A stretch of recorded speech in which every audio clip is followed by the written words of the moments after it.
Boa noite. Voltamos a apresentar o nosso Cultura Livre e é com imenso prazer que a gente recebe aqui o Aloísio de Azevedo, formado em jornalismo pela UFMT e doutor em comunicação e saúde pela Fiocruz. Boa noite, Aloísio. Seja bem-vindo ao Cultura Livre. Boa noite, é um prazer estar aqui com vocês.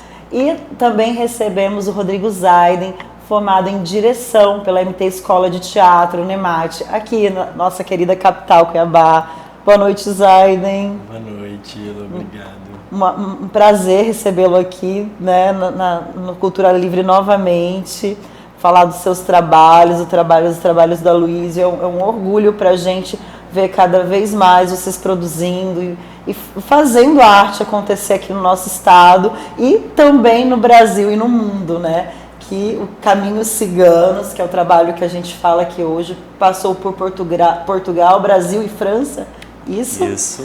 E conta essa história que percorre desde 2017. Então conta pra gente, Aloísio, falar um pouquinho, né? Você que é da etnia Calon, contar pro pessoal o que é o Calon, o que é a sua etnia e como é que foi fazer o percurso desse caminho aí, desse caminho cigano.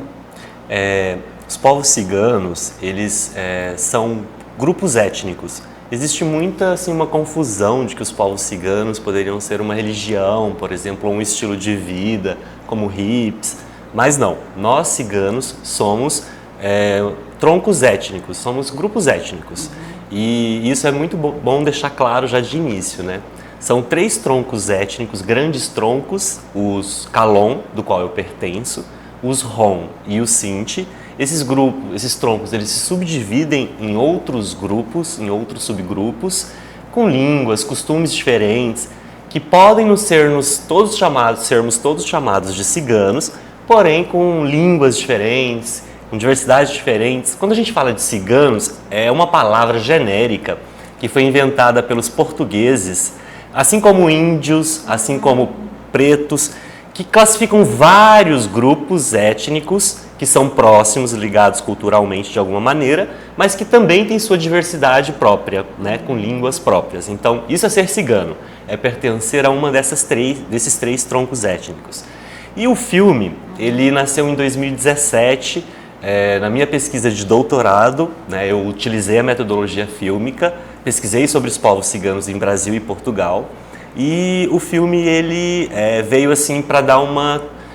Na verdade, na época, eu utilizei muito para fazer a tese e foi até bom ter dado esse tempo, porque desde então a gente vem procurando assim, editais e tal. A ideia era fazer um longa-metragem, temos mais de 100 horas de gravação dos 3 países, 40 depoimentos, muitas imagens, passamos por 11 cidades portuguesas, 4 brasileiras, mais uma da França.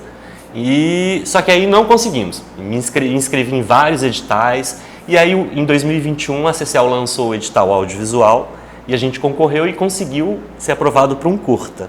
Então o filme mais ou menos vai trazer esse caminho e o Zaiden, né, eu, ele e mais uma pessoa, a diretora de fotografia, a Karen Ferreira, que também é co-diretora do trabalho, nós fomos todos esses lugares juntos e fomos filmando cotidianos, manifestações artísticas, culturais, e tudo isso a gente vai até agora está tendo o desafio de condensar em 20 minutos. Nossa, que desafio mesmo, né? O Zaiden, que está aí também ajudando na codireção, gosta de direção de arte também. Conta pra gente como é que foi fazer parte desse processo, de estar dentro desses caminhos. Romani, como que é o... Romani pode Romani, ser usado. Né? Romani. Pode ser usado. O mais legal desse trabalho é justamente esse processo que a gente percorreu para a construção dele.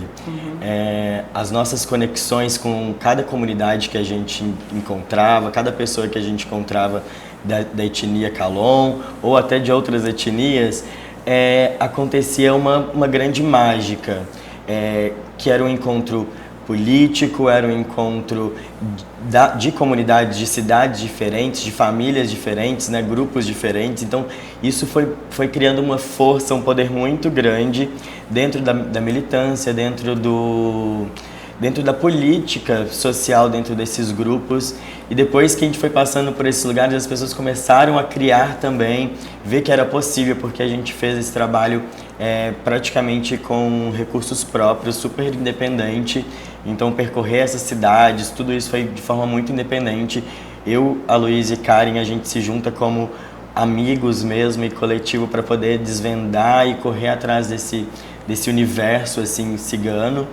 E então é muito gratificante fazer parte dessa construção, poder conhecer as comunidades ciganas mais profundamente, apesar de hoje fazer parte da comunidade há 10 anos quase. É legal, é diferente encontrar pessoas de outros países, de outras cidades, então essa forma orgânica e esse processo que a gente foi encontrando para se criar esse material foi o que foi mais gratificante, foi o mais lindo, assim, desses momentos de 2017 até agora que a gente vai sofrer para editar um curta com mais de 100 horas, como o Luiz disse, de imagens. Muito sofrido mesmo. E Aloysio, como que foi assim esses encontros, do que esses encontros desenrolaram para a sua tese, para isso que você está desejando criar agora? O que você enxergou assim de potencialidades? O que talvez assim te aflorou outras coisas também, outros pensamentos que você não tinha antes? Foi muito rico para mim, né? Como pesquisador, como cigano, porque assim, o meu mestrado eu tinha desenvolvido só com a minha família em Mato Grosso, já tinha feito um filme também, média-metragem com a minha família, já tinha feito já fiz uma série aqui.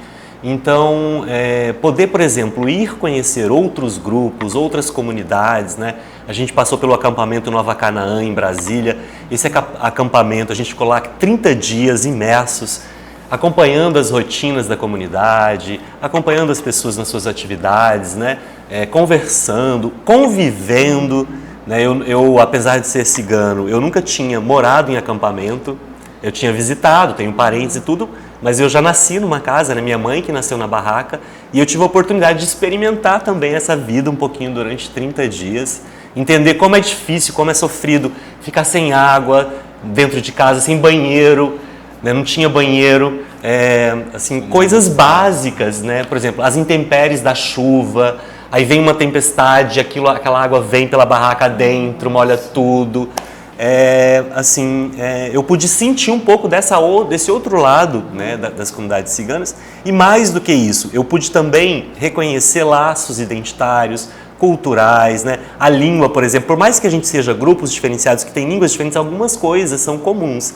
Então, por exemplo, chegar na França e conversar com um cigano Ron Calderache, que era da Romênia, e a gente trocar algumas palavras da língua e se entender. A gente encontrou com 3 amigos ciganos que vão todo ano à festa de Santa Sara Cali, que é em Saint-Marie-de-la-Mer, no sul da França. Era esse romeno, aí tinha um cigano italiano, que era Cinti, e tinha um que era francês, Manouche. E a gente conversou com os 3 e foi muito interessante, sabe? Assim, e isso também me trouxe muitos ganhos, além de fortalecer, claro, coletivamente toda a causa, porque, como o Rodrigo disse, a gente, acho que as pessoas viram o movimento que a gente estava fazendo, o processo foi muito gostoso, sabe? A gente inspirou muito também as pessoas. Eu acho que assim, as pessoas vão amar o filme, sou suspeito para falar, né? Com certeza, gente, por tudo isso que vocês passaram, mais de 100 horas de registro para combinar nesses 20 minutos, então vai ser assim, o que mais afetou vocês, né? Quais são os caminhos para contar essa história? O que vocês escolheram contar dentro desse curta de 20 minutos? Olha, eu acho que a gente não tem a pretensão de concluir uma história, então a gente vai mostrar partes desse caminho mesmo, fragmentos desses caminhos que a gente percorreu. Então tem alguns personagens que a gente traz com um pouco mais de força para nos ajudar a alinhavar essa história toda. E é um personagem que é daqui do Mato Grosso, o tio Eurípedes, e que é em memória também esse filme para ele. E ele foi um dos primeiros que a gente gravou, foi onde a gente começou o processo de gravação. E então acho que é essa tentativa de mostrar por dentro a comunidade, mostrar pequenos fragmentos, mas que sejam esses fragmentos de afeto, de encontro, de como a gente se esbarra de uma maneira muito única, muito verdadeira. E não importa onde você esteja, não importa onde você saiu, se você fala para outro cigano que você é cigano, imediatamente ele vai te chamar de primo e vai te levar para casa dele e vocês vão tomar um café, você vai almoçar junto. Então acho que são esses pequenos momentos, essas belezas de união e que vão ser mostradas assim, que vão ser trazidas à tona. Muito legal. E porque assim, o que a gente via antes na TV dos ciganos era uma coisa muito distópica, né, talvez, romantizada, né? Linda, né? Então assim, a gente vai ter uma real o que é realmente, né, a vida cigana, né? O que é passar por tudo isso que a TV não mostrou, né? Então isso é super importante, sabe? Porque a gente tem um imaginário social super estereotipado que oscila entre romantismo, que aí é um aspecto mais positivo, né? Das comunidades, que aí tem, por exemplo, nas artes, né? Sempre um reconhecimento na dança, ou mesmo na espiritualidade, né? Porque tem essa coisa do lado do tarô e tal, mas ao mesmo tempo, ou então figura por uma visão muito negativa, que é o que rouba criança, o espertalhão, o trapaceiro, né? Tem assim, essa outra visão, ladrão que vai dar um golpe. Então também tem esse outro lado muito ruim. Aliás, os dois lados são ruins, porque na verdade a gente não pode estereotipar um grupo, né? Onde nós temos seres humanos, nós temos todos os tipos de pessoas, né? Pessoas boas, pessoas ruins. Então não dá para generalizar uma identidade étnica, um grupo étnico inteiro, né? Estereotipar este grupo. E aí, por um outro lado, esse processo de estereotipia, que é uma violência simbólica, ela também tem base numa violência física, que é um racismo estrutural, que, por exemplo, Portugal, que é de onde vem os ciganos Calón para o Brasil, durante 300 anos foram expulsos, degredados de Portugal. E assim que nós chegamos aqui, a minha família está aqui há tanto tempo que eles nem se lembram como eles chegaram aqui, mas resistindo, né? Apesar de toda a tentativa de padronização cultural, de exclusão, porque aqui no Brasil, por exemplo, aconteceram alguns episódios chamados correrias ciganas. O que é que consistiam isso? A polícia entrava nos acampamentos, matavam crianças, velhos, provocava correria em fuga, as pessoas deixando todas as suas coisas. E isso fez com que a maioria das comunidades ciganas hoje, essa perseguição histórica, estejam em exclusão social. Isso a gente traz também, por exemplo, agora está passando as imagens ali no vídeo de Beja, né, do bairro das Pedreiras. É um bairro só de ciganos, é tipo um gueto. Eles chegaram a fazer um muro, uma muralha, tinha um canil municipal na frente do bairro, com água e luz. O bairro não tem água nem luz, aquele esgoto dos cachorros corriam pelo bairro. O bairro é super afastado do outro lado da BR. Então, chegou a conhecido como o cemitério dos vivos, este lugar. Sim. Uma matéria. Ironicamente, desculpa te interromper, os portugueses, né, a prefeitura plantou uma espécie de uma árvore que é plantada só em cemitérios em Portugal, e plantaram essas árvores em torno do acampamento inteiro. Então, assim, é uma junção de coisas absurdas. Tem um canil municipal com luz e água, que o cano do canil, quando limpam o cano do canil do esgoto, ele acaba quando começa o acampamento. Né? Então o cano fica exposto, o rejeito é exposto atravessando o acampamento. Então é um misto de símbolos que é absurdo. É muita simbologia. É muita simbologia. Que eu fiquei assim em choque, sinceramente. Tipo, e Portugal isso. Você imagina que existe isso na Europa? Não. E é um outro detalhe também, que é onde essas pessoas, além de Beja, né, outros bairros também, bairros sociais, você anda por Portugal, você não vê esses bairros, você não tem noção que existe esses bairros ali. Então só quem mora ali que sabe que está ali. Então, você vai passar às vezes por uma grande avenida, né, o que a gente conhece como BR, né? Você não vai ver que ali do lado tem um bairro social, às vezes um prédio social, você não vê isso. Então são lugares que você tem um acesso só para entrar e sair daquele espaço. O que é isso se não campos de concentração, né, de lugares guetos, de exclusão, né? De guetos, né? É bem complexo, Nossa. É bem complexo. Precisa de mais gente falando e lutando, né, por isso, porque a gente não fica sabendo, igual o povo Yanomami lá também sofrendo tudo aquilo e a gente... Sim, né? No Brasil a gente teve na Bahia há pouco tempo, ano passado, se não me engano, né? 2021, uma chacina em uma comunidade cigana na Bahia, né, Luiz? Sim, então foi assim, foi uma coisa horrível. Foram 8 assassinados pela polícia. Depois de um confronto, e eles assim tocaram o terror, porque perseguindo, eram 10 irmãos. Eles tiveram um confronto acho que com 4 irmãos, e aí nesse confronto morreu um policial e 2 irmãos dos ciganos.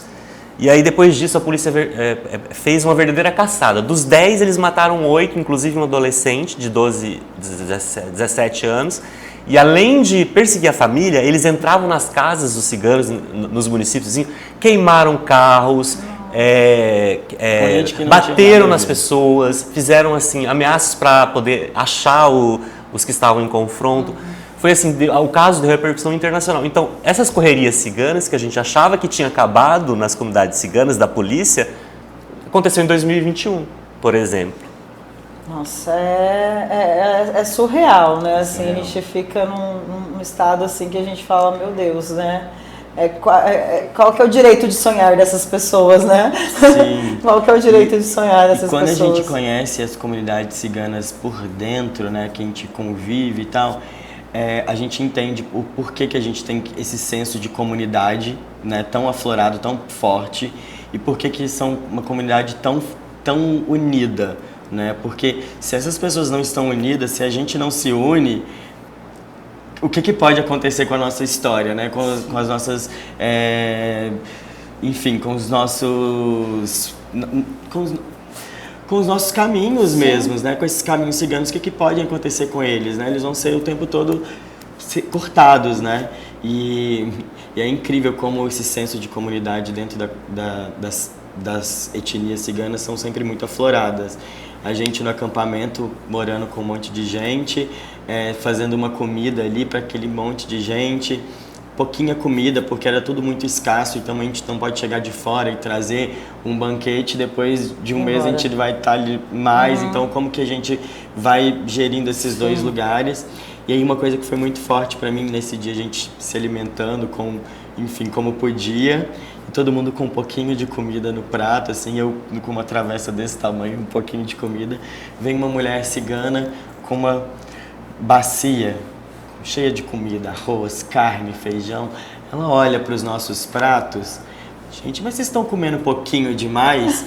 Peraí, ela pega a comida dela e coloca com a mão mesmo no prato de todo mundo e serve todo mundo.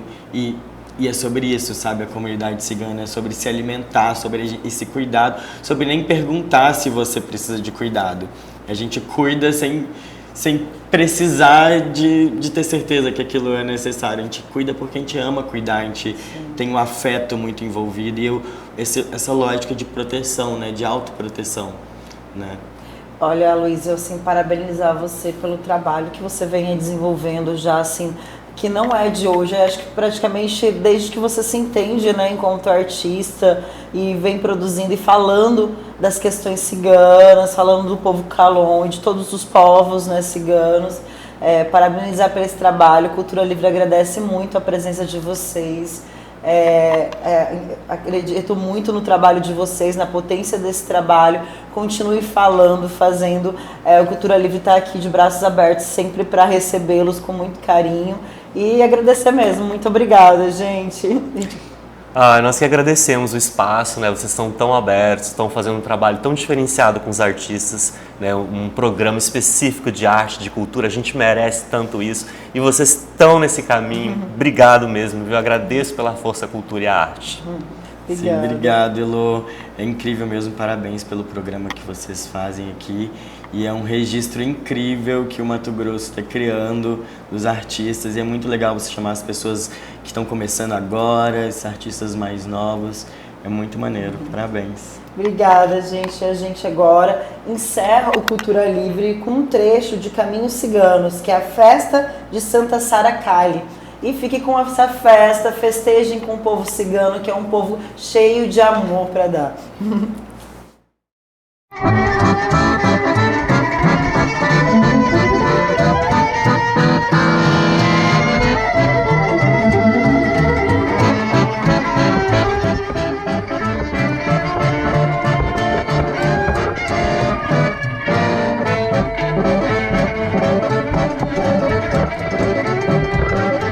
Obrigada.